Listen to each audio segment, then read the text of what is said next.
Et ça marche. Bonjour à tous et bienvenue sur ce deuxième direct du MOOC Prévenir et gérer les arrêts maladie en entreprise. Donc aujourd'hui, nous retrouvons Vincent Beau, que vous avez vu dans la semaine 2. Nous allons parler surtout de la deuxième semaine. Anne-Sophie Godon, qui devait être avec nous, malheureusement, a une indisponibilité aujourd'hui. Vous la retrouverez sur le MOOC prochain. Vincent, je vais te laisser te présenter. Bien sûr, merci Hélène. Bonjour à toutes et à tous.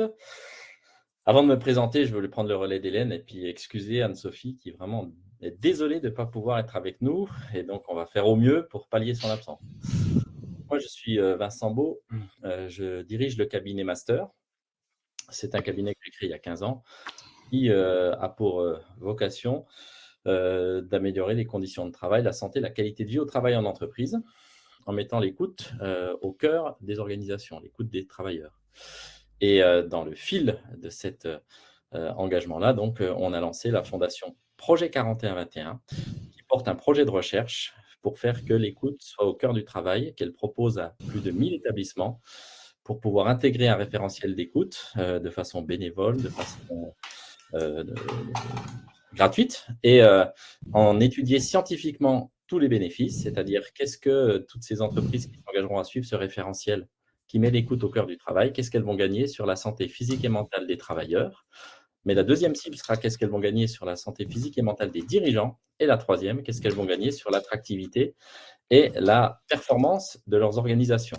Et j'en parle en particulier parce que Malakoff Humanis et le CNAM sont parties prenantes de ce projet 4121.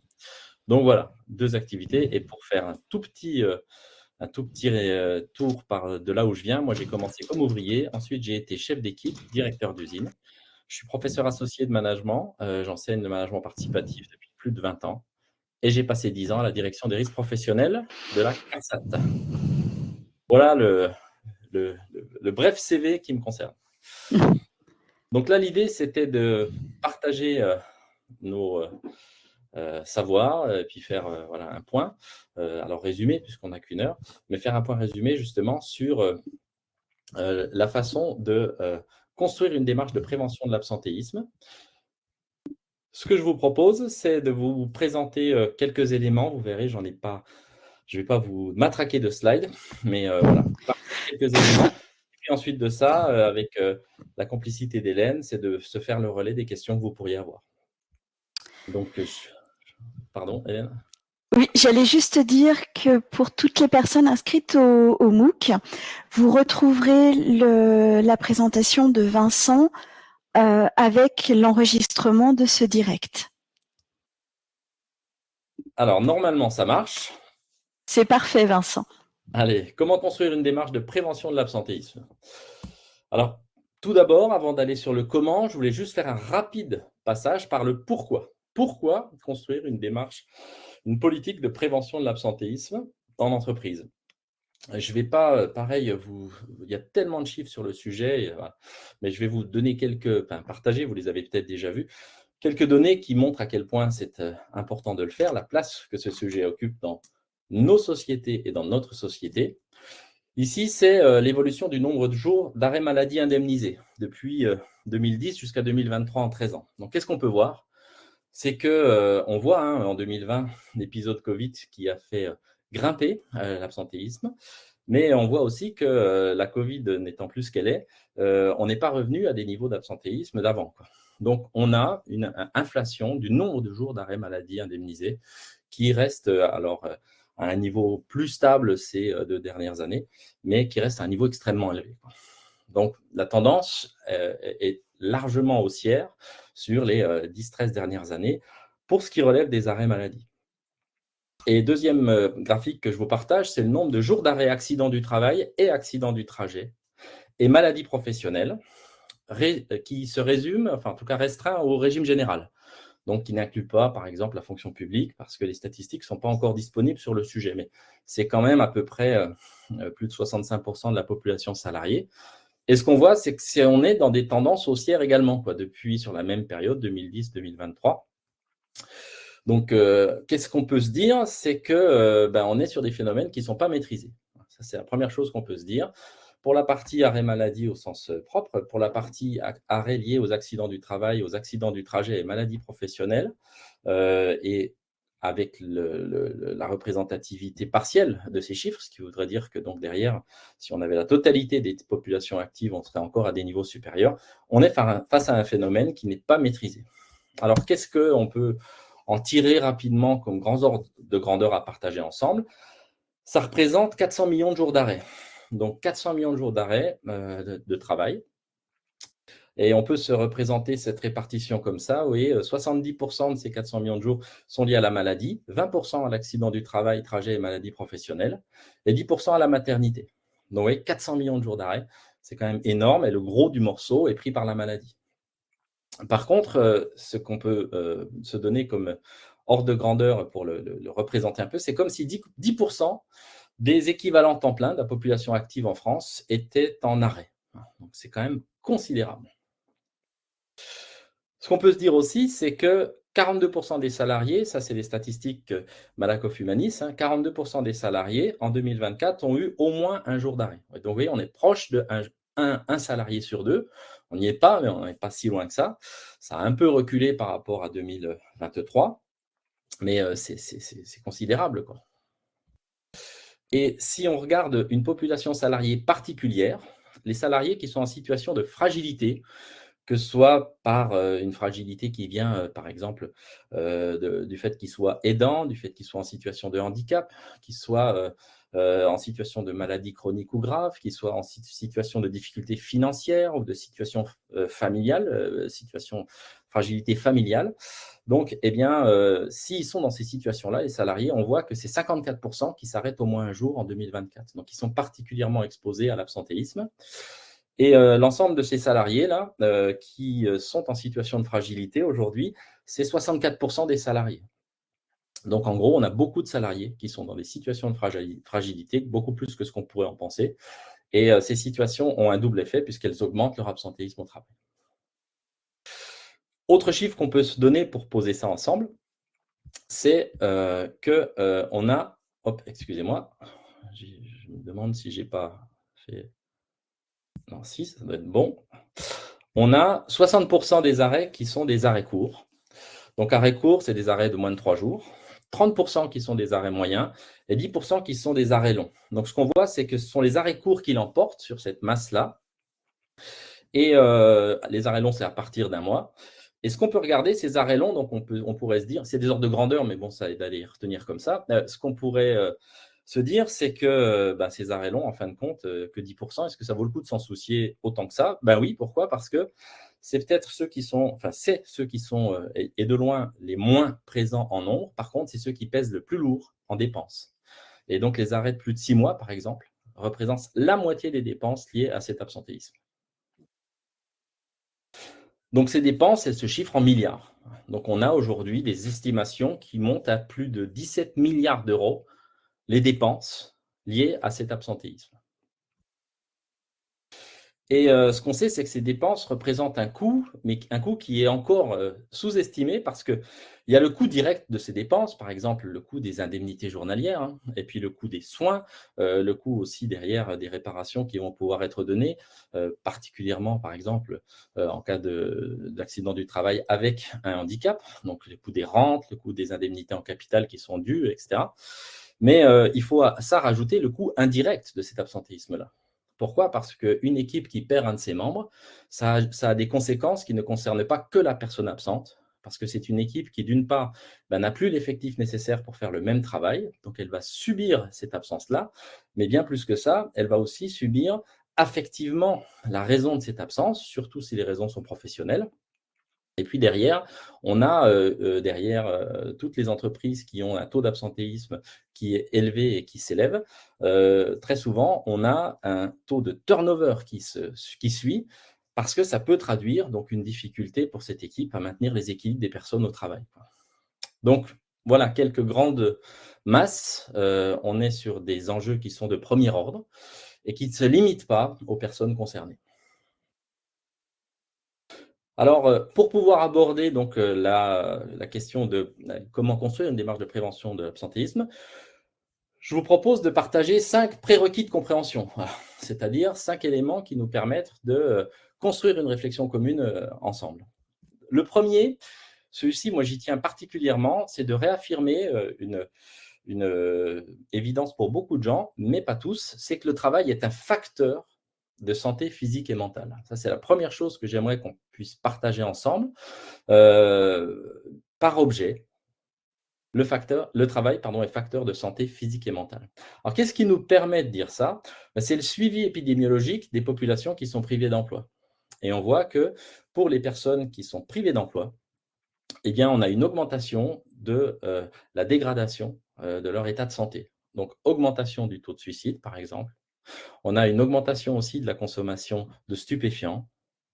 Donc, on a une dégradation de la santé des personnes qui sont privées de travail. Donc, le travail est un facteur de santé physique et mentale.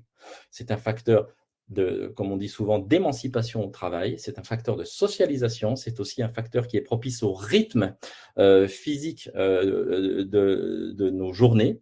Donc, il est par objet un facteur de santé physique et mentale, mais bien évidemment, il se peut parfois, quand ce travail est dégradé, que la santé se dégrade également. Donc, par effet, il peut être une des sources qui va affecter la santé physique et mentale des salariés. Mais pour remettre ça, si vous voulez, dans le premier, dans l'ordre de priorité de ces concepts-là, on a un travail qui est facteur de santé, et ça, ce n'est pas idéologique, c'est scientifique. Deuxièmement, l'absentéisme ne se résume pas aux conditions de travail. Ça, je voulais le partager aussi avec vous. C'est que très souvent, on dit quand l'absentéisme explose, c'est que les conditions de travail se dégradent. Ce n'est pas vrai. L'absentéisme, surtout en masse, quand on regarde le nombre de jours, etc., il a des origines qui sont multiples. On peut avoir un absentéisme qui augmente pour des raisons qui ne sont absolument pas liées aux conditions de travail.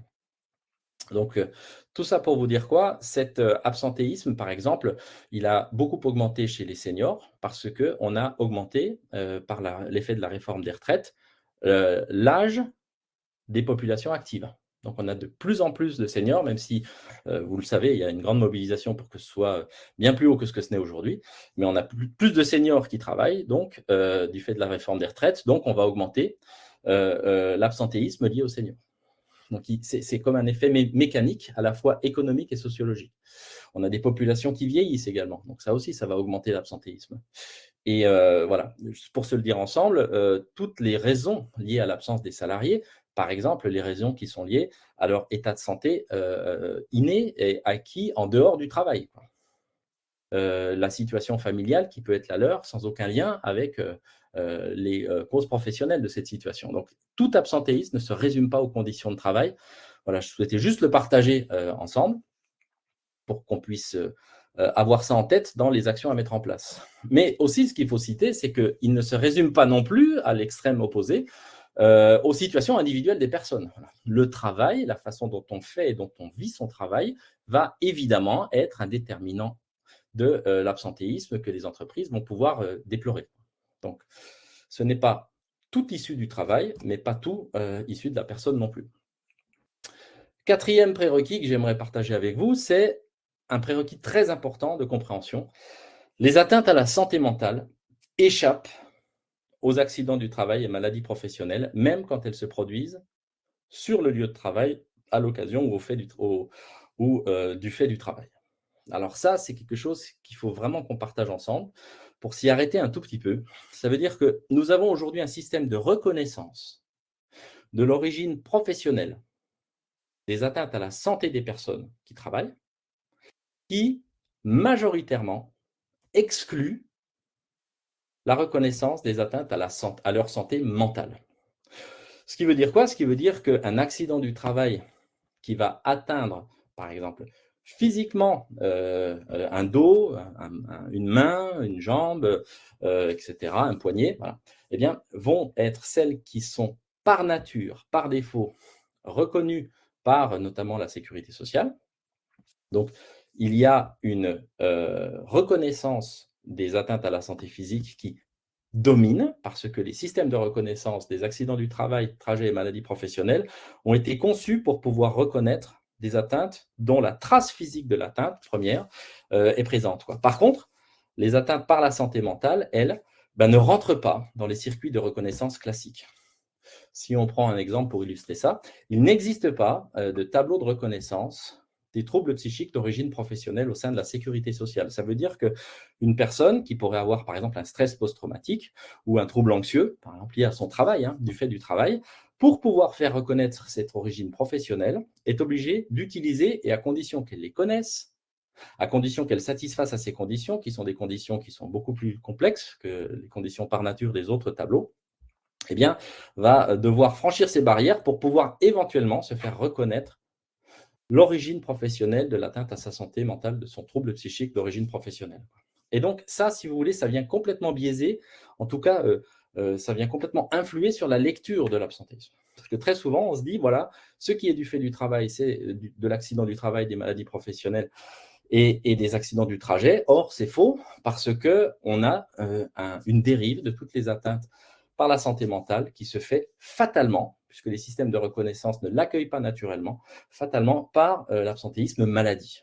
C'est d'ailleurs la raison pour laquelle, tous les ans, on a une compensation, on appelle ça comme ça, de la branche accident du travail et maladie professionnelle auprès de la branche maladie. C'est une des raisons qui explique ça. C'est-à-dire qu'on n'est pas en train de dire que ça existe peut-être, c'est non seulement connu, mais c'est même pour partie compensé, et vraiment malheureusement pour partie. Donc ça, c'est un gros sujet pour la lecture et la compréhension des tableaux qui sont ceux que les entreprises peuvent construire. Cinquième et dernier prérequis de compréhension ensemble, c'est un prérequis très important pour pouvoir penser des politiques de prévention des atteintes de l'absentéisme au travail, c'est plus l'arrêt est long, plus le retour à l'emploi est menacé. Ça, c'est quelque chose que je voulais vraiment partager avec vous.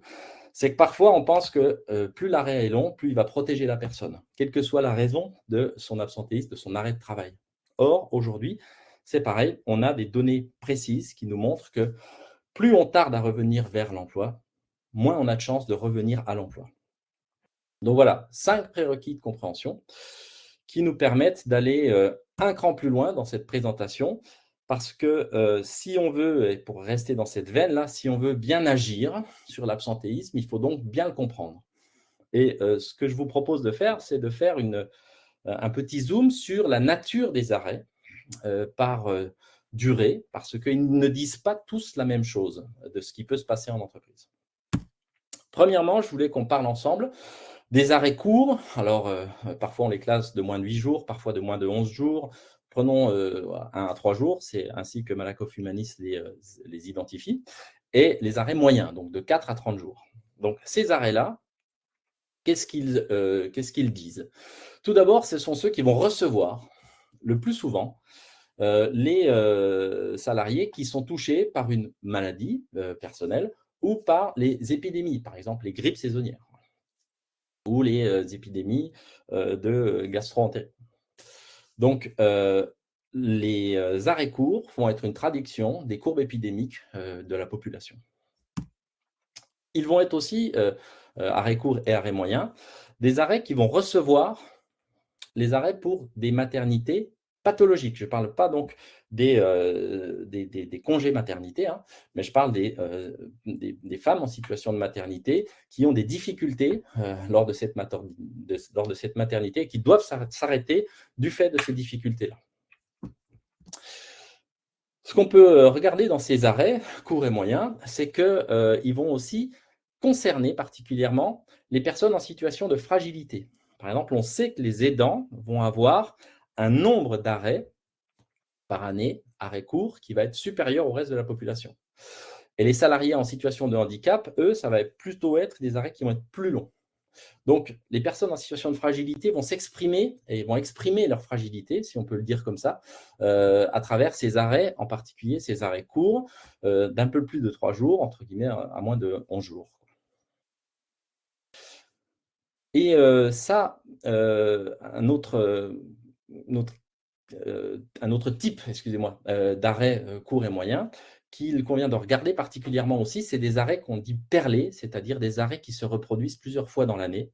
Donc des arrêts courts, par exemple, qui reviennent plusieurs fois dans l'année. Eux, ce sont des arrêts pour une même personne, bien sûr. Eux, on peut les prendre comme des signaux d'alerte d'une situation de fragilité, par exemple, mais aussi des signaux d'alerte qui vont inclure les conditions de travail. Des signaux d'alerte de fragilité, on l'a dit tout à l'heure, les salariés qui sont en situation d'aidant, oui, il y a un salarié sur 4 en France qui est en situation d'aidant. Donc, c'est 25% des salariés, donc c'est très fort. Hein. Eh bien, eux vont avoir tendance à prendre des arrêts courts, justement, pour répondre aux besoins de l'aide qu'ils ont à apporter. Donc ça, ici, ça peut être ces arrêts courts perlés, un indicateur d'une personne qui est dans une situation de fragilité, mais ça peut être aussi un indicateur de conditions de travail qui se dégradent et de prise d'arrêt pour pouvoir récupérer, supporter et repartir au travail après avoir interrompu cette présence-là du fait du travail, du fait des conditions de travail. Par exemple, chez les jeunes. Ce sont aussi des types d'arrêts qui vont accueillir l'essentiel des accidents du travail. En nombre, l'essentiel des accidents du travail, c'est comme pour ce qu'on a vu tout à l'heure, pour l'absentéisme maladie, c'est-à-dire que c'est les plus courts qui sont les plus nombreux en termes d'arrêt. Ça va recueillir donc l'essentiel en nombre des accidents du travail, des accidents du trajet et aussi des troubles musculo-squelettiques qui sont, eux, des maladies professionnelles reconnues. La première, d'ailleurs, le premier type de maladie professionnelle reconnue et qui rentre dans cette catégorie d'arrêt pour l'essentiel d'entre eux. Et ce qu'on peut se dire, c'est que ces arrêts courts et ces arrêts moyens, c'est l'antichambre le plus souvent, en dehors des situations épidémiques, excusez-moi, ou de maladies, évidemment, des situations de maternité, mais c'est souvent l'antichambre des arrêts longs. Parce que si on regarde les arrêts longs, qu'on peut qualifier longs à partir de 1 mois d'arrêt, eh bien, eux, qu'est-ce qu'on sait sur eux? On sait que 3 arrêts courts sur une année multiplie par 5 pour une même personne la probabilité d'un arrêt long l'année suivante. Donc on voit bien qu'ici, on a des signaux d'alerte qui peuvent nous échapper si on y prend garde, de ces arrêts courts répétés, perlés, qui peuvent être plus tard une transformation de cet arrêt en un arrêt long. Et une autre statistique que je voulais partager avec vous également, c'est que la moitié des salariés qui vont être en arrêt de plus de 6 mois, la moitié d'entre eux ne retrouveront pas d'emploi. Donc ça, ces arrêts longs, vous voyez, ils ont une double peine, c'est qu'ils témoignent d'une gravité de l'atteinte, une gravité de l'atteinte à la santé physique et mentale de la personne qui ne peut pas retourner au travail, mais que passé, vous voyez, plus le temps passe, et cette statistique-là est assez forte, quoi, éloquente sur le sujet, plus le temps passe, moins ils ont de chances de retrouver de l'emploi, jusqu'à 1 pour 2 qui va se retrouver sans emploi s'il dépasse 6 mois d'arrêt. Donc évidemment, dans ces arrêts longs, là, on va plus retrouver des salariés qui sont seniors, de plus de 50 ans. Donc c'est cette caractéristique-là qui nous montre que cette population-là, c'est une population qui va être sensible à ces arrêts longs. Et donc, vous voyez, c'est là qu'on voit que mécaniquement, augmenter, et ce n'est pas du tout un argument pour ne pas le faire, hein, mais augmenter la population active dans l'âge qui est la sienne pour pouvoir travailler, c'est fatalement créer, si on ne met pas en place des politiques de prévention qui sont tout à fait adaptées à cette population-là, créer le risque d'une augmentation de l'absentéisme global. Autre élément de ces arrêts longs, on a les troubles psychosociaux d'origine professionnelle. Donc ça, c'est ce qu'on a vu tout à l'heure. Mais ces troubles psychosociaux, ça, ce qu'on sait, c'est que la durée moyenne, par exemple, d'une personne en situation de syndrome d'épuisement professionnel, pour prendre que celle-ci, la durée moyenne des troubles psychosociaux reconnus d'origine professionnelle est 2 fois supérieure à la durée moyenne des accidents du travail. Donc on voit bien que c'est un accélérateur de la durée que d'avoir une atteinte à sa santé issue du travail qui va affecter sa santé mentale. Et ce qu'on sait aussi, c'est qu'on a la population féminine qui est particulièrement concernée. D'une part, par ces troubles psychosociaux, les statistiques de l'assurance maladie nous disent que les premières personnes qui sont représentées statistiquement dans les troubles psychosociaux d'origine professionnelle, ce sont des femmes de 40 ans qui sont employées. Et ensuite, ce sont une autre catégorie qui, elle, inclut aussi les femmes, ce sont les cadres, quoi. Mais on voit qu'ici, on a des femmes qui sont particulièrement concernées, et elles le sont aussi par la nature du travail qu'elles occupent. puisqu'on a des populations, je pense particulièrement au secteur médico-social, des populations salariées qui ont une majorité de travailleurs féminins et avec une exposition à tous les types de risques qui explique aussi cette sinistralité-là qui les concerne. On a des secteurs d'activité également qui sont plutôt producteurs d'arrêt, comme les secteurs de la santé, on en a parlé tout à l'heure, de l'action sociale, mais aussi de la construction. Donc ça dit aussi des choses sur la nature de l'activité exercée. Donc voilà, pour partager ça ensemble, tous les arrêts, quand on les regarde en masse, ne se valent pas dans ce qu'ils disent de la situation de la personne concernée, et personnelle et professionnelle. Ce qui nous amène à 10 propositions d'action, puisque c'est exactement le thème de ce MOOC, 10 propositions d'action que je vous partage pour pouvoir mettre en place une politique de prévention de l'absentéisme. La première déjà, et je pense que ça vous le voyez venir, c'est de caractériser l'absentéisme de son entreprise, quoi. Donc, c'est-à-dire savoir où il est. On a des entreprises aujourd'hui qui ne le mesurent encore pas. Alors, il n'y en a pas beaucoup, mais il y en a encore. Et surtout, en faire un indicateur de suivi qui ne se résume pas à une ligne dans le bilan social, qui ne se résume pas à une ligne dans un PV de CSE, mais qui soit suivi en comité de direction et bien entendu en CSE et en CSSCT, pour les entreprises qui en sont dotées. Donc, caractériser son absentéisme par nature et par durée. Par nature et par durée. L'absentéisme maladie, ce n'est pas l'absentéisme maternité, ce n'est pas l'absentéisme reconnu au titre de son origine professionnelle. Donc, avoir des indicateurs qui se posent sur ces différents types d'absentéisme et évidemment, comme on l'a vu tout à l'heure, sur leur durée. Donc, regardez dans nos équipes, à travers ces différents prismes, si on a des indicateurs d'alerte qui sortent, qui concernent l'absentéisme court, l'absentéisme moyen, l'absentéisme long, par nature et par équipe. Deuxièmement, c'est de mener des campagnes de santé. Donc, ça veut dire quoi? Ça veut dire, comme on l'a vu tout à l'heure, être en capacité de prévenir les arrêts de travail qui sont dus, par exemple, aux épidémies saisonnières, quoi. Donc, ça veut dire mettre en place des campagnes de promotion de la santé qui peuvent concerner donc la protection face aux maladies saisonnières, des campagnes d'incitation, par exemple, à la vaccination, mais aussi des campagnes de prévention des addictions qui peuvent être menées par les entreprises. Et enfin, des campagnes de promotion de l'activité sportive, des campagnes de promotion du sommeil, de la qualité du sommeil, etc. Donc voilà, ça va faire partie d'un des leviers, comme on l'a vu tout à l'heure, qui va pouvoir agir pour réduire le niveau d'absentéisme des entreprises ou éviter qu'il ne s'aggrave. Troisième proposition d'action, écouter les salariés, c'est-à-dire rester en contact avec ces salariés pour savoir comment est-ce qu'ils vivent leur travail. Et on a plusieurs façons de le faire, mais il y a déjà une façon que beaucoup d'entreprises peuvent mettre en œuvre, c'est d'aller les sonder, en fin de compte, que ce soit par des baromètres sociaux, que ce soit par des baromètres d'engagement, et d'aller voir comment est-ce que, a priori, ils perçoivent leur situation de travail et comment est-ce qu'ils pensent que leur travail s'adapte, si c'est le cas, aux situations et aux épreuves personnelles qu'ils peuvent rencontrer.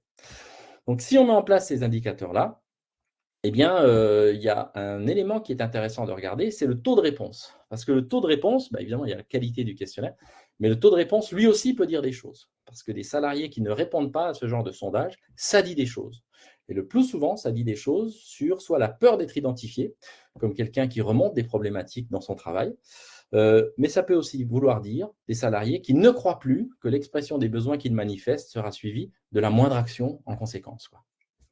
Comme on dit très souvent, le silence, quand on a l'absence de réponse crée du silence. Quatrième proposition d'action, eh bien, une fois qu'on a fait ça, c'est analyser et agir, quoi. Analyser et agir quand on voit des indicateurs d'absentéisme se manifester. Que ce soit dans une équipe, que ce soit de façon générale, que ce soit et ou par catégorie d'arrêt. Donc, ne pas juste compter, mais surtout analyser et agir pour pouvoir apporter une réponse face à des indicateurs qui s'aggraveraient. Et évidemment, pour l'employeur qui porte, et ça c'est un élément fort de sa responsabilité, c'est décrit dans l'article L 4121-1 du Code du travail, l'employeur protège la santé physique et mentale des travailleurs, c'est ce que dit cet article, dans le cadre de la responsabilité qui est la sienne, il a un regard tout particulier à apporter sur des indicateurs d'atteinte d'origine professionnelle, accident du travail, maladie professionnelle et accident du trajet.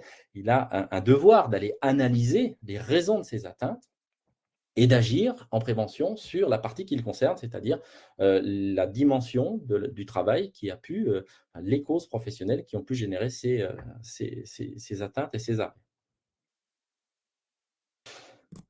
Cinquième proposition d'action, accompagner les fragilités. Donc on l'a vu tout à l'heure, hein, c'est un énorme sujet qui concerne directement l'absentéisme. Tout d'abord, je dirais, une des bonnes façons de le faire, c'est former les managers. Voilà, ça ne tombe pas sous le sens. La nature des situations de fragilité, la représentativité dans la population salariée, on en a parlé tout à l'heure, des personnes concernées. Très souvent, c'est une surprise, une découverte pour celles et ceux qui sont en formation sur ces sujets-là. Et puis, bien évidemment, les moyens d'apporter des réponses aux personnes concernées, les mesures qui peuvent être engagées.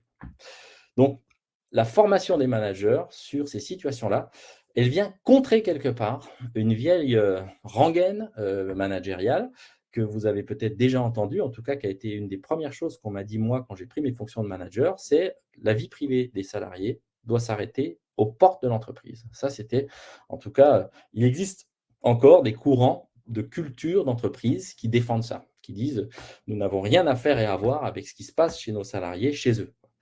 Alors, c'est aujourd'hui, on voit bien, une politique qui n'est plus tenable, quoi. Parce que, évidemment, que l'impact d'un salarié qui vit une épreuve personnelle, qui vit un deuil personnel, qui vit une maladie personnelle, qui vit une situation financière compliquée, une situation familiale compliquée, eh bien, ne pas faire cas de cette réalité-là, c'est en subir les conséquences dans son entreprise. Donc, une des actions qui peut être menée par les entreprises, c'est d'encourager, au contraire, de promouvoir le signalement de ces situations-là. Donc, en gros, d'encourager les salariés à rencontrer des personnes compétentes en entreprise pour signaler une situation de fragilité qu'elles peuvent avoir à affronter. Donc ça, c'est une deuxième mesure après la formation des managers qui peut être engagée pour que ce ne soit plus quelque chose qui se découvre par hasard, qui se découvre après coup. Et derrière, une fois que ce signalement est fait, eh bien, il y a des moyens qui existent pour participer à y répondre, quoi. Ce ne sont pas des solutions qui sont absolues, mais c'est quand même des moyens qu'il est complètement dommage, terrible de ne pas promouvoir, quoi. Par exemple, tout ce qui peut être assistance sociale. Tous les dispositifs d'assistance sociale, les dispositifs aussi de soutien psychologique qui peuvent être proposés aux salariés qui sont dans ces situations-là. On a aussi des réseaux d'aidants qui existent avec lesquels on peut créer des partenariats ou mettre les salariés en relation pour ne pas qu'ils soient seuls dans la situation qui est la leur. On a des aides au logement aussi qui existent, qui peuvent être proposées. Et je pense à ça particulièrement concernant les salariés qui vivent une séparation, un divorce, et qui se retrouvent dans parfois des difficultés de logement et financières qu'ils n'avaient pas du tout anticipées. On a aussi la possibilité d'engager des congés spécifiques qui sont liés à ces situations-là. Par exemple, le congé de proche aidant, le congé de solidarité familiale. Quand on a une personne, un ascendant, un descendant proche, direct, qui est en fin de vie. On a des congés de présence parentale également. Quand on a un ascendant, un descendant, surtout un descendant, un enfant, qui est dans une situation de maladie grave et chronique qui nécessite la présence du parent auprès de lui. On a aussi les dispositifs de compte épargne-temps, l'aménagement du temps de travail, aussi le don de RTT qui peut s'organiser dans l'entreprise avec des dispositions particulières pour apporter le plus possible des réponses aux situations que peuvent connaître les salariés face à ces fragilités. Sixième proposition d'action, et celle-ci, je pense que vous la comprenez au regard de ce qu'on a pu poser comme prérequis, garder le contact avec les personnes qui sont en arrêt, quelle que soit la raison de cet arrêt. Ça, c'est pareil, c'est franchir un tabou parfois, en tout cas une idée reçue qui est de dire il est interdit pour l'employeur d'avoir le moindre contact avec un salarié en arrêt puisqu'il y a suspension de son contrat de travail. Ça a été beaucoup dit. Et en fin de compte, il ne s'agit pas d'aller harceler un salarié pour pouvoir le faire reprendre son travail parce que l'entreprise en a besoin. Il ne s'agit absolument pas d'aller contrer les prescriptions médicales d'arrêt pour ce salarié-là. Et il s'agit encore moins de l'appeler pour le culpabiliser de l'arrêt qu'il a pris. Ce n'est pas du tout l'esprit de cette préconisation-là. Mais c'est de garder un contact pour savoir comment il ou elle va. Montrer que son absence a une importance pour l'entreprise en tant que personne. Et puis derrière, ce contact gardé, c'est aussi amorcer le plus tôt possible la projection du retour à l'emploi, toujours dans le plus strict respect des prescriptions médicales.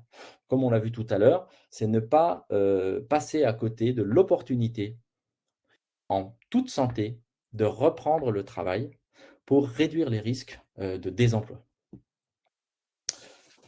Ce qui nous amène à cette 7e préconisation, prioriser le retour au travail. Prioriser le retour au travail, ça porte un nom, c'est prévenir la désinsertion professionnelle. Et ça, c'est une mission majeure qui a été confiée aux services de prévention et de santé au travail qui sont là pour accompagner les entreprises dans cette direction-là. Donc, ça veut dire quoi? Ça veut dire mettre à profit la réglementation existante qui propose des rendez-vous de liaison qui permettent à des salariés de contacter par les médecins du travail, de reprendre contact avec la projection dans l'entreprise au regard de la situation qui est la leur. Il y a également la mise en œuvre des rendez-vous de pré-reprise, des essais encadrés. On a également évidemment les aménagements de poste qui peuvent être proposés pour pouvoir aider au retour au travail. On a des reprises à temps partiel qui peuvent également être engagées ou des reprises à d'autres postes qui peuvent être engagés. Mais tout effort qui peut permettre de reprendre le travail en pleine santé le plus tôt sera un effort qui sera d'abord gagnant pour la personne et évidemment derrière pour l'entreprise. Et enfin, si on a véritablement une forte difficulté à engager un retour à l'emploi, eh bien, on peut aussi proposer des formations ou des bilans de compétences pour aider les salariés qui ne pourraient pas retrouver leur emploi à retrouver de l'emploi. Et ça s'anticipe. 8e proposition d'action, s'adapter aux populations sensibles. Il y a là, on en a parlé, mais juste, je vais en citer 5, les seniors, les salariés en situation de handicap, les jeunes, les personnes en situation de maladie chronique et les femmes. Pour les seniors, s'adapter aux populations sensibles, c'est-à-dire identifier les personnes qui ont plus de 50 ans, par exemple, et qui sont à suivre particulièrement dans l'exercice de leur travail au regard des conditions physiques et psychiques de sa réalisation. Donc, s'adapter au vieillissement qui est le leur, et puis réaliser les aménagements qui peuvent être réalisés au regard de leur capacité à travailler sans affecter leur santé.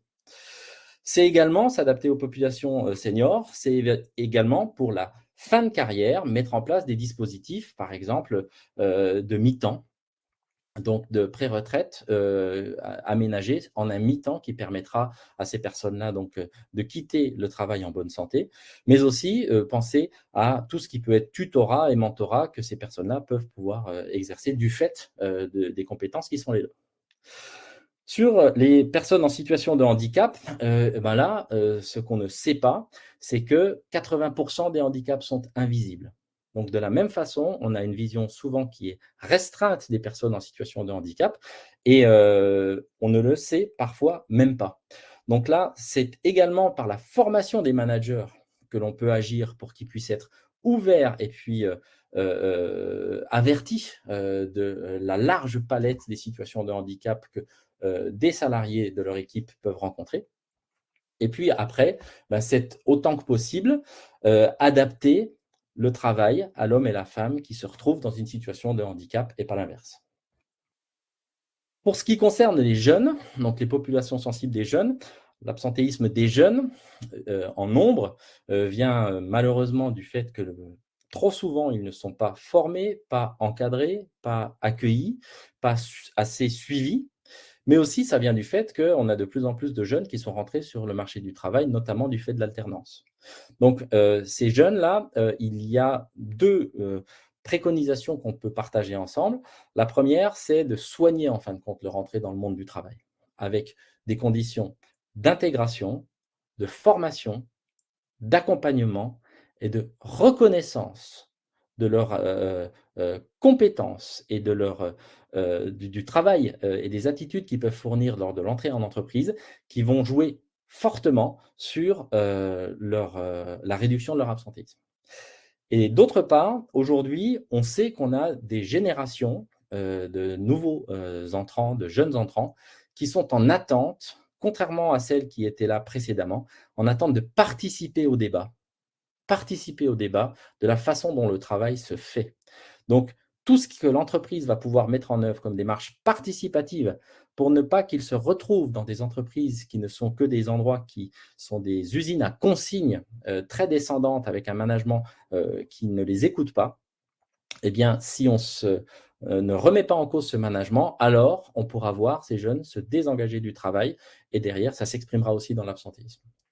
Donc là, on a eu beaucoup de données qui nous ont montré, d'une part, que les jeunes arrivés sont en attente de cette participation au débat sur la façon dont le travail se fait et se vit. Pour vous donner juste un exemple, il y a une étude qui a été faite sur la population 18-25 ans par la Fondation Jean Jaurès, qui leur posait la question à ces jeunes, qu'est-ce qui vous manque le plus aujourd'hui dans les entreprises dans lesquelles vous travaillez? Et quelle est la chose qui vous manque le plus? Eh bien, le premier retour qui a été fait, donc ce qui a emporté la majorité des retours, c'est la place accordée à l'écoute au travail, à la parole des salariés. C'est ce qui manque le plus aux générations aujourd'hui. Et quand on compare cette expression de besoin, d'une part, au rapport, par exemple, qui vient de sortir de l'Inspection générale des affaires sociales, l'IGAS, ce rapport établissant encore une fois le fait que nous sommes en France avec un management qui est tellement vertical et descendant qu'il fait très peu place à la participation des salariés. Eh bien, on met ça après avec un troisième effet, c'est l'effet sur l'absentéisme des jeunes qui se retrouvent dans des managements très fermés à la discussion, au débat et à la co-construction. Et deuxièmement, on a 79% des entreprises qui ont du mal à recruter d'après les dernières statistiques de la DARES. Donc, c'est un gros enjeu d'attractivité également. Si on parle des salariés qui sont quatrième population sensible que je vous propose d'identifier dans cet axe-là, c'est les maladies chroniques. Donc, c'est les salariés qui sont soumis à des maladies comme le cancer, comme des affections longues, qu'elles soient physiques ou psychiques. Et donc, être en capacité de s'adapter à ces situations-là en les détectant. Et dernière population sensible dont on a parlé, c'est les femmes. Et là, je voulais juste faire un petit souligner quelque chose, c'est que très souvent, ou trop souvent, même si c'est vrai, hein, on a des sinistralités qui sont ramenées aux femmes qui ne concernent que leur condition de femme. Par exemple, des endométrioses ou des menstruations difficiles. Et ce serait vraiment passer complètement à côté du sujet que de résumer le sujet à ça, quoi. Parce qu'on a vu tout à l'heure que ce sont les femmes qui sont les premières exposées aux troubles psychosociaux d'origine professionnelle. On a aussi des femmes qui sont particulièrement concernées par des cancers, par des maladies cardiovasculaires, par des cancers spécifiques. Vous savez qu'il y a un grand débat aujourd'hui qui s'établit entre le travail de nuit et le cancer du sein. Donc, résumer l'adaptation aux populations féminines aux seules conditions féminines, ce serait commettre cette erreur-là, sachant d'autant plus que derrière, il y a la nature de l'emploi occupé qui mérite qu'on s'y attarde particulièrement. Et pour vous donner un chiffre, pour parler de celui-ci, par exemple, en ce qui concerne les accidents du travail, eh bien, on a eu plus 40% d'accidents du travail des femmes sur 20 ans. Donc, c'est une population, c'est d'ailleurs demandé par le Code du travail, qu'il faut regarder particulièrement. 9e proposition d'action, prévenir les risques professionnels. Alors là, évidemment, Hélène l'a rappelé en introduction, on ne peut pas en 10 minutes établir les bases complètes et détaillées de ce dispositif de prévention. On en abordera certaines ensuite, mais c'est un dispositif en soi qui relève de la responsabilité première de l'employeur et qui, à partir de cet article 4121-1 qui pose le principe de la protection de la santé physique et mentale, décline dans le 41-21-2 9 principes généraux de prévention qui sont une très bonne boussole pour pouvoir bien agir. Et donc, on en parlera juste après. Et enfin, j'ai écrit ici +1. Quelle est cette 10e proposition d'action? C'est ne pas s'obséder à vouloir atteindre un absentéisme zéro. Ça, je pense que c'est important qu'on puisse se le dire. C'est que la plus mauvaise des réactions quand on voit un absentéisme qui commence à prendre une mauvaise tendance, c'est par exemple de mettre des indicateurs chiffrés qui pèsent sur les managers pour ramener cet absentéisme à la valeur que l'on souhaiterait. C'est la pire des réponses qu'on puisse apporter, puisqu'on va générer une chasse, non pas à l'absentéisme, mais à la manifestation de cet absentéisme-là, qui va créer au contraire du présentéisme. Et juste pour se le dire ensemble, le rapport le dernier rapport qui a fait la mesure du présentéisme en Europe, donc en gros des salariés malades qui vont au travail, a classé la France dans le trio de tête des pays européens dont les salariés en mauvaise situation de santé viennent malgré tout travailler. Donc, c'est une très mauvaise idée que d'attaquer le chiffre par le chiffre. Il faut attaquer le chiffre par les causes et donc par l'analyse de ces causes pour bien les comprendre et donc derrière bien agir. Et le dernier point qu'on peut se donner, c'est tout ceci ne peut pas se faire de façon isolée en entreprise, mais avec un comité de pilotage paritaire. Les partenaires sociaux sont indispensables au débat, mais autour de l'employeur qui porte ce projet-là pour prévenir l'absentéisme des organisations en place. Je finis sur ce très rapide zoom, et puis ça pourra peut-être faire l'objet de questions. Quels sont les fondamentaux, en fin de compte, de la démarche de prévention dont on a parlé tout à l'heure? Eh bien, si on veut mener une démarche de prévention qui puisse atteindre les objectifs visés, c'est-à-dire que le travail n'atteigne plus à la santé physique et mentale des personnes qui travaillent, tout commence de l'engagement de l'employeur, excusez-moi pour cette faute d'orthographe, donc avec ses partenaires sociaux. Et c'est une approche globale de la santé physique et mentale qu'il convient de mettre en œuvre, c'est-à-dire en finir avec la seule expression des accidents du travail comme étant l'alpha et l'oméga de la santé physique et mentale des travailleurs, puisqu'on a vu que les atteintes à la santé mentale ne remontent pas naturellement à travers ça. Donc ça veut dire mettre en place des indicateurs de santé mentale en entreprise, tout comme on a mis en place des indicateurs de santé physique en entreprise. Si l'on ne regarde pas le sujet, on ne risque pas de le comprendre et d'agir dessus. Troisième prérequis, enfin en tout cas troisième élément fort, fondamental de toute démarche de prévention, c'est approcher globalement les situations de travail. Ça veut dire quoi? Mais de la même façon, ne pas ramener une personne qui a un accident du travail, une maladie professionnelle, à une causalité qui se résume à la personne. C'est aller chercher dans les outils de travail, d'accord, mais dans l'organisation du travail, et notamment aussi dans les relations au travail qui sont à la main du management, chercher tout ce qui a pu générer l'atteinte à la santé physique et mentale dont on a parlé. Donc ne pas hyper individualiser ce que trop d'entreprises font. Elles résument très souvent leur politique santé au travail à du port d'équipements de protection et du respect de procédures. Et derrière, l'organisation du travail et les relations au travail passent à côté de l'action qui aurait pourtant été nécessaire de mener. On dit qu'une démarche santé qualité de vie au travail doit avoir 2 piliers pour qu'elle puisse tenir debout. Un premier pilier descendant qui exige, ça c'est important qu'on se le dise ensemble, c'est que quand on veut atteindre des résultats sur ce sujet-là, tout ne se demande pas. Il y a des choses qui s'exigent. Par exemple, on ne va pas demander aux salariés s'ils veulent bien ne pas harceler ou ne pas discriminer. Voilà, il y a des comportements, des règles de l'art, des ports de protection, par exemple individuels, qui s'exigent, qui ne sont pas négociables. Mais la santé au travail ne peut pas se résumer à un pilier qui exige, comme c'est trop souvent le cas. Derrière, elle doit écouter ce qui empêche les gens de bien faire et bien vivre leur travail pour pouvoir récupérer dans ce travail réel tout ce qui peut être une source d'atteinte à leur santé physique et mentale.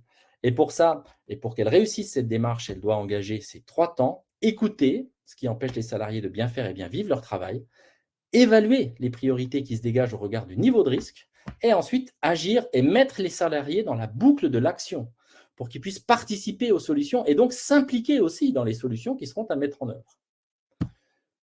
C'est au cœur du projet 41-21 dont on a parlé tout à l'heure, mettre l'écoute au cœur du travail.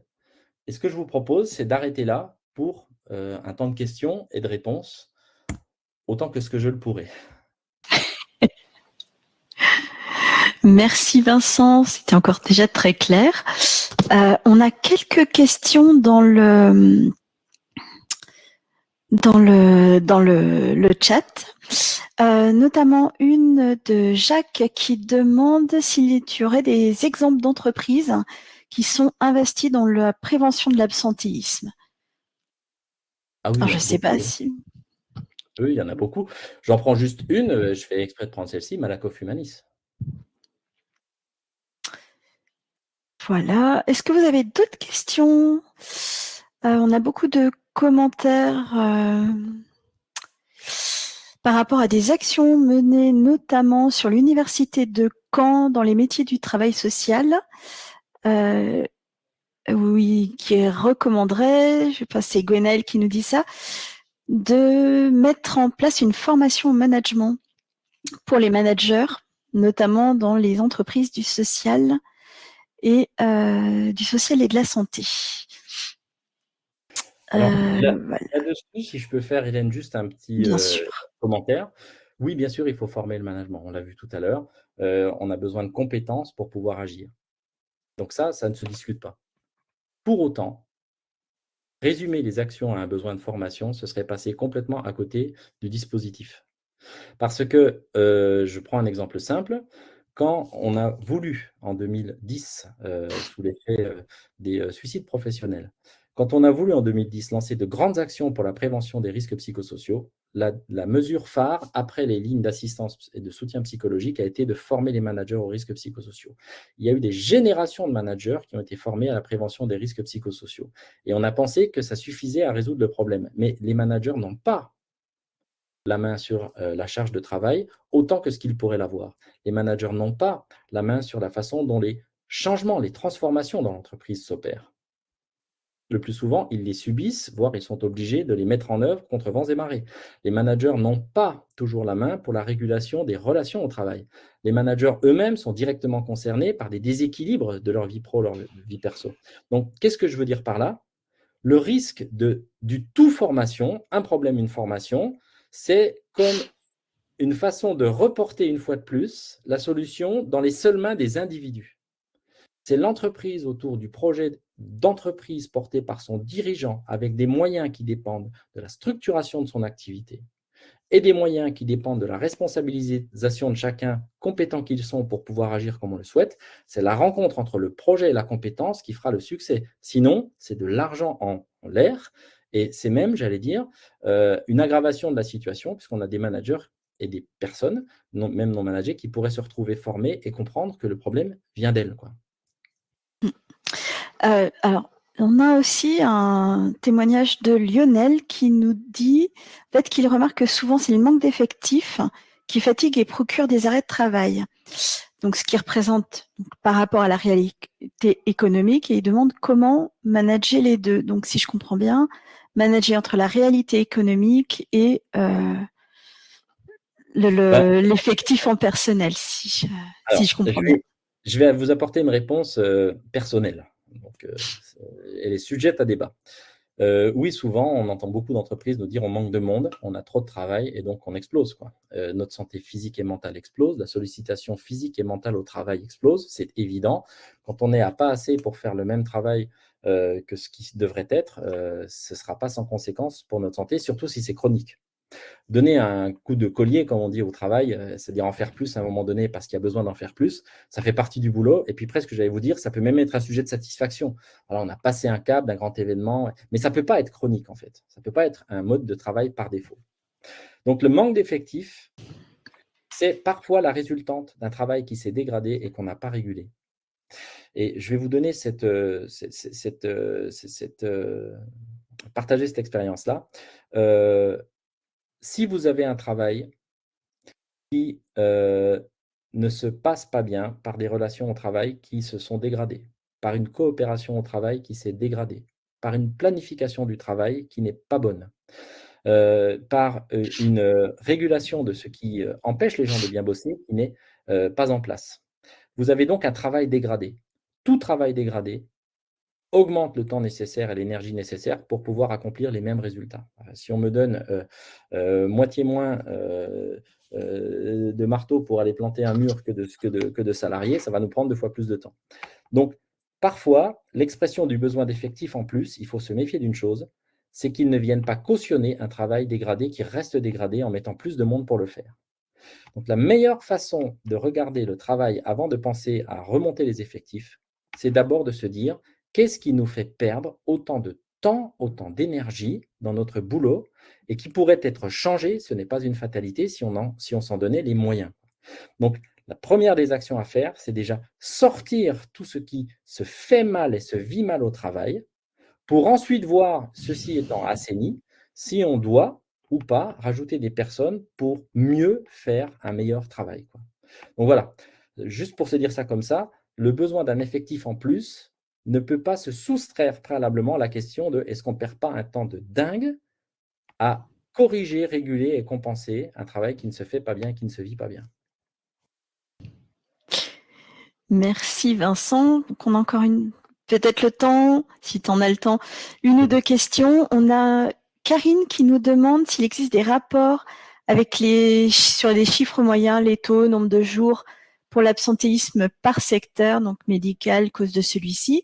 Donc là, je peux apporter un premier élément de réponse, c'est que vous trouverez des éléments dans le MOOC. Vous trouverez aussi des éléments sur le comptoir, la page internet du comptoir de Malakoff Humanis, avec des analyses et des retours donc sur les enquêtes qui sont menées périodiquement par Malakoff, notamment. Et Vincent, je ne sais pas si tu as des éléments complémentaires à apporter à ce... Rien d'autre que ce que tu dis, Hélène. En fait, si vous voulez, pareil, je vous partage un sentiment que j'ai, on ne manque pas de rapports. Alors là, vous pouvez y aller. Des rapports, il y en a de partout, il en tombe, il en pleut autant que ce qu'il peut en pleuvoir. Et moi, aujourd'hui, ce qui m'alerte le plus, ce n'est pas d'augmenter le nombre de constats, c'est d'augmenter le nombre d'actions en entreprise pour enfin se mettre à traiter de sujet. Et ce sujet ne pourra pas se traiter sans les salariés. Et ce sujet ne va faire que s'aggraver parce qu'il y a là un réchauffement climatique qui concerne les entreprises et qui augmente le niveau de risque, parce qu'il y a un vieillissement de la population, on en a parlé, qui va augmenter la difficulté de faire le même travail de la même façon, parce qu'il y a une intelligence artificielle qui, elle aussi, rentre dans les entreprises et qui va bouleverser donc les équilibres au travail. Et ceci ne pourra pas se réguler, on ne pourra pas prévenir les risques et tirer les meilleures opportunités de ces situations-là sans écouter les travailleurs pour les faire participer au débat et enfin prendre le virage d'organisation qui mise sur ce travail fait et vécu par les salariés tels qu'ils l'expriment pour chercher avec eux, et pas pour eux, avec eux les solutions dont ils débordent pour mieux le faire et mieux le vivre. Et c'est le cœur du projet de recherche, projet 4121, qu'on a lancé. Et c'est pour ça qu'on a fait ça dans le cadre d'une fondation d'intérêt général à but non lucratif. C'est pour dire à toute personne, toute entreprise en France, quel que soit le secteur, quelle que soit la taille, quel que soit le statut public, privé, associatif, si vous voulez vous engager dans un management qui se porte à l'écoute des travailleurs, sans que ce soit une boîte de Pandore, sans que ce soit un grand rendez-vous manqué, avec un référentiel qui est validé par les grands noms de la prévention. Anne-Sophie en fait partie. On est avec le CNAM sur ce sujet-là. On a l'ancien président de l'INRS, l'ancien directeur de l'ANACT. On a Sophie Thierry, la présidente, la garante des assises du travail. On a 4 services de prévention santé au travail. Enfin, je veux dire, on a un collectif de personnalités qui ont rejoint ce projet pour dire c'est la direction qu'il faut suivre. Il est à votre portée. Si vous voulez y aller, on a un site, projet4121.org. Malakoff Humanis aussi le promeut, ce projet-là, sur son propre espace adhérent. Donc là, allons-y, arrêtons de le dire, faisons-le. Et c'est parfait. J'allais te dire pour le mot de la fin, qu'as-tu à nous annoncer, à parler un peu plus? Eh bien, c'est parfait. Je ne sais pas ce qu'on a. Non, on arrive à la fin. Je ne sais pas si tu peux rajouter un petit mot. On a Laure qui témoigne tout à fait sur l'écoute des salariés, qu'il s'exprime, restaurer la confiance. La confiance, c'est un maître mot. On est d'accord. Alors oui. Hélène, pour Laure, je fais juste une dernière fois pour répondre à Laure. Oui, vous aurez l'enregistrement sera disponible dans les enregistrements du direct. Vous retrouverez tout ça sur Fun. sans problème. Et je vais laisser le mot de la fin à Vincent. Pardon. Juste après vous avoir tous remerciés d'être venus nous rejoindre pour ce direct. Et on vous retrouvera dans quelques temps. Je referai une annonce pour le prochain direct où vous retrouverez Anne-Sophie Godon et Laurent Capelletti pour parler de la 3e semaine du MOOC. Et Vincent, maintenant, le mot de la fin est à toi. Le mot de la fin, c'est que il y a 2 ans, pour parler de ce dernier sujet, j'ai eu l'idée de proposer d'inscrire l'écoute des travailleurs comme le premier principe général de prévention dans l'article 4121-2 du Code du travail pour compléter ces 9 articles par celui-ci. J'ai une pétition en ligne qui est sur le sujet et on se mobilise de partout pour pouvoir faire que ça se transforme réglementairement. Donc, si on y croit, vous pouvez nous y aider en rentrant dans le projet 4121, en rentrant dans la pétition pour que ce soit au crédit de la demande qu'on fait auprès des ministères, des députés. Donc, on n'est pas condamné à subir. Vincent, juste une petite précision. Pour trouver cette pétition, tu as une adresse mail ou une adresse de site? Vous allez sur change.org et puis vous verrez, si vous faites change.org, pétition Vincent Beau, vous devriez la trouver. Et bien voilà, hop, comme ça, vous l'avez maintenant, Vincent. Et voilà. Mais écoute, Vincent, merci encore pour ta participation sur ce direct qui a encore été très vivante. Et merci à vous pour votre participation également. Et puis, on vous retrouve très rapidement dans le forum du MOOC. N'hésitez pas à poser vos questions. Et puis, sur un prochain direct, d'ici un mois à peu près. Merci à tous. Merci Vincent. Au revoir.